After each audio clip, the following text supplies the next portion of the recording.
foi o dia mais sombrio da história de Israel, o massacre terrorista do Hamas e o sequestro em massa no dia 7 de outubro. Esta semana, uma investigação independente de 2 anos foi tornada pública. Ela se concentrou nos crimes sexuais e de gênero cometidos durante o massacre e contra os reféns mantidos em cativeiro pelo Hamas. O relatório da Comissão Civil sobre Crimes do Hamas contra Mulheres e Crianças argumenta que a próxima etapa não é mais apenas documentar que os crimes aconteceram, mas também envolve estudar como esses crimes podem ser levados à justiça.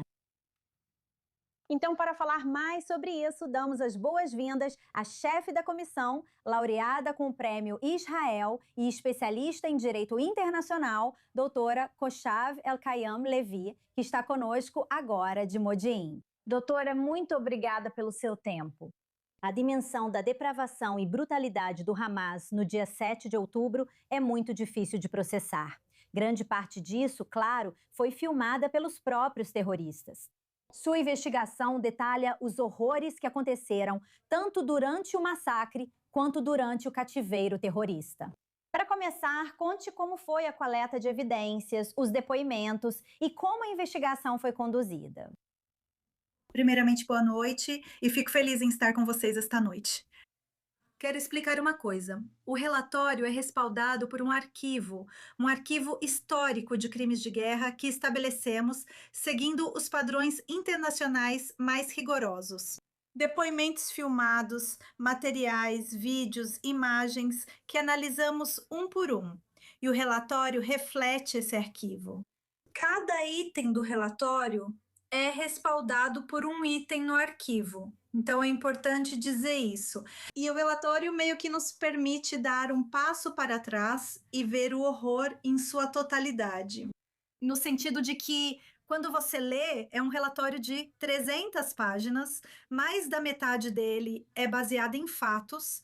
Isso significa que, em cerca de 160 páginas, você lê materiais cada vez mais detalhados dos testemunhos que recebemos, descrições dos vídeos, descrições das imagens.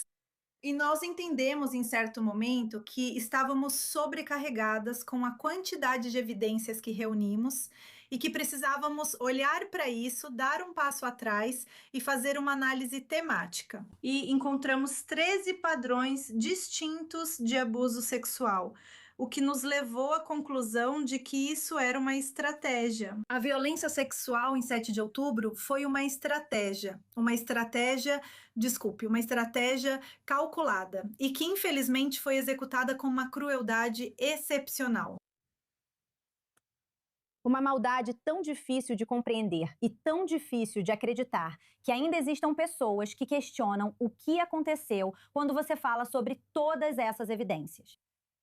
Apesar do Hamas ter filmado as atrocidades, você fala sobre estar sobrecarregada. Para sobreviventes, reviver o sofrimento ao relatar detalhes deve ter sido ainda mais traumático. E isso mostra o quão corajosas são essas sobreviventes e o quanto esses relatos também são importantes. E é simplesmente assustador quando falamos sobre esses 13 padrões recorrentes de violência de gênero nesses locais. Fale para nós sobre os ataques sistemáticos, generalizados e integrados de que você está falando. O que exatamente isso significa? Isso significa que conseguimos ver padrões, práticas que se repetiam várias e várias vezes em diferentes locais. Por exemplo, quando você lê os testemunhos neste relatório, você ouve sobre coisas semelhantes que aconteceram em locais diferentes, muito diferentes, e que continuaram durante o cativeiro. E eu acho que uma das partes mais importantes para nós agora é que sentimos isso. O relatório apresenta uma base probatória tão sólida que, como você disse na sua introdução, é meio que um momento divisor de águas. Isso nos leva da pergunta sobre se isso aconteceu à pergunta sobre quais são as consequências. E eu realmente acredito que isso cria uma nova realidade para as vítimas, para os sobreviventes, para os ex-reféns que continuam sendo questionados. E agora isso é uma ferramenta. É uma ferramenta para que eles possam levar adiante essa luta. E eu acho que aqueles que vão negar isso vão parecer ou trolls de redes sociais ou ridículos, porque profissionalmente é isso. É isso. Nós trouxemos os melhores promotores do mundo para nos ajudar a examinar as provas. Trouxemos o melhor especialista para endossar os relatórios. Então, eu acho que fizemos tudo para criar uma nova realidade. Tantas provas, provas tão extensas. E o relatório conclui que esses atos constituem crimes de guerra, crimes contra a humanidade, atos genocidas, tortura e violência sexual e de gênero ligada ao terrorismo, de acordo com o direito internacional. E a pergunta permanece: e quanto ao processo judicial? Que tipo de medidas legais poderiam ser tomadas realisticamente aqui? Ótima pergunta. Quero dizer algo antes de falar sobre o processo judicial, porque tratamos detalhadamente no relatório do processo judicial e da possibilidade de haver processos. Quero dizer algo sobre isso. Nenhum processo isolado poderia jamais refletir a magnitude dos crimes como este relatório reflete. E acreditamos que é importante tratar este relatório como um registro histórico, como um pedaço da própria história que documenta as vozes daqueles que estiveram lá. E também os testemunhos estão preservados neste arquivo e agora não só podem ser reconhecidos por si só, mas também podem servir para processos judiciais. O que é um processo judicial? Como isso vai acontecer? Sabemos que haverá processos judiciais aqui, mas também vão acontecer em diferentes países, sob jurisdição nacional e sob jurisdição internacional. Isso vai assumir várias formas ao redor do mundo. E nós realmente acreditamos que o relatório vai ter, como eu costumo dizer, vida própria. Ele vai ser apresentado no tribunal como prova, e com o nosso relatório anterior, coisas semelhantes aconteceram. As pessoas apresentaram o nosso relatório aos tribunais sem nem mesmo, sabe, ele se tornou uma ferramenta em si que as pessoas podiam usar. Sim, é isso. Alguns dos depoimentos tratam do cativeiro terrorista, e isso durou meses e meses e meses, como sabemos. O que mais te chamou a atenção? Que depoimento ou relato você pode compartilhar agora, mesmo que difícil? Uau! Ahn, Acho que o que mais nos chocou foi a realidade do abuso sexual prolongado das pessoas que estavam em cativeiro. E eu acho que não existem palavras suficientes ou definições legais para descrever a realidade de um inferno contínuo, que as pessoas vivenciam violência sexual diariamente, a ameaça de serem estupradas, a sensação de que seu corpo não te pertence. E uma das coisas que citamos no relatório é, na verdade, o testemunho de uma ex-refém que disse: Eu nem conseguia tomar banho. Sabe, você esperaria que depois de ser estuprada pudesse ir tomar um banho, e eu nem conseguia tomar banho. Então eu acho que isso meio que. Ahm, o relatório mostra só parte do que ela disse, mas isso ficou conosco. E também uma parte que ficou com a gente. E abrimos o relatório com o depoimento de Ricarda Luque, mãe de Shani Luque, e os momentos em que a família, no dia 7 de outubro, viu o corpo dela sendo arrastado e levado para Gaza, enquanto as multidões cospem no corpo dela e ela está cercada por homens armados. E o corpo dela está desfigurado. Ela está quase sem roupas. E eu acho que os momentos devastadores para a família foram quando eles tiveram que ser testemunhas desse sofrimento. Sim, eu acho que isso fica com a gente mais do que qualquer outra coisa. Eu posso perceber como é doloroso para você até mesmo falar sobre isso. E é tão perturbador saber que esse nível de maldade aconteceu do jeito que aconteceu e como é importante que isso venha à tona e que o mundo saiba o que realmente aconteceu. Conte pra gente como se sente sobre isso. O fato de que o mundo inteiro precisa saber e entender os detalhes, por mais horríveis, gráficos e cruéis que sejam, mostra como isso é importante neste momento.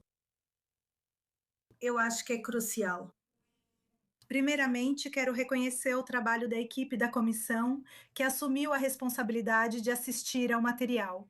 Nós nos encarregamos de revisá-los repetidas vezes, de assisti-los com peritos forenses e de analisar uma grande quantidade de materiais para encontrar aquelas evidências, aqueles indícios de violência sexual, as condições dos corpos.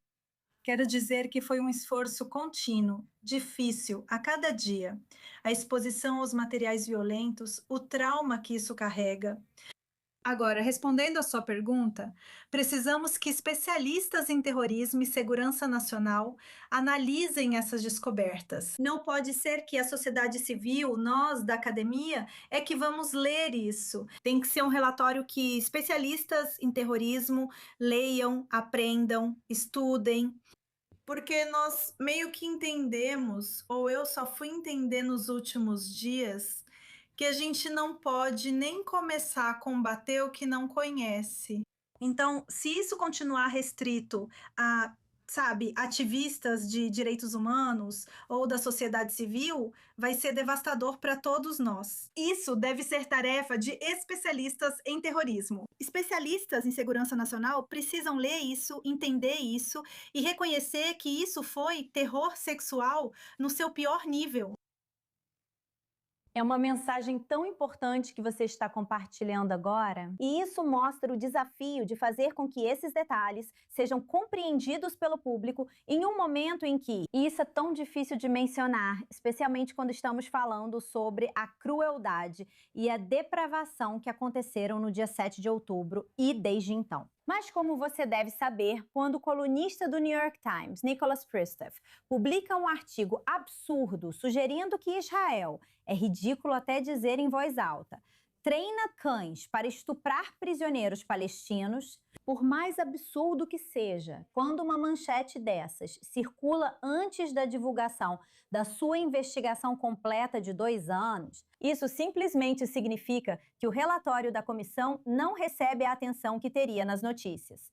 Como você combate isso? Como você lida com isso? Francamente, por mais absurda e insana que tenha sido aquela reportagem do New York Times. Então, ontem, quando divulgamos o relatório, foi importante para nós focar nas vítimas, focar nas conclusões do relatório, manter o foco em nossas missões. Nós trabalhamos por mais de 2 anos, em cada detalhe deste relatório, cada palavra, cada evidência. Então, queríamos focar nisso e garantir que o mundo soubesse disso. E posso dizer que o relatório recebeu uma cobertura enorme no mundo todo. E eu quero focar nisso e neles. Você está absolutamente certa. Sem dúvida alguma. Doutora Kochavel Kayam-Levi, agradecemos muito por conversar conosco. E obrigada. Eu posso ouvir a dor na sua voz e a força para falar conosco. Agradecemos muito por isso. E mais uma vez, a coragem dos sobreviventes que deram seus testemunhos a você nos últimos 2 anos. Agradeço pelo seu tempo. Muito obrigada por estar conosco no The Rundown. Vamos acompanhar para ver a reação a essa evidência tão importante e ao seu relatório. Obrigada por estar conosco e obrigada também à sua equipe.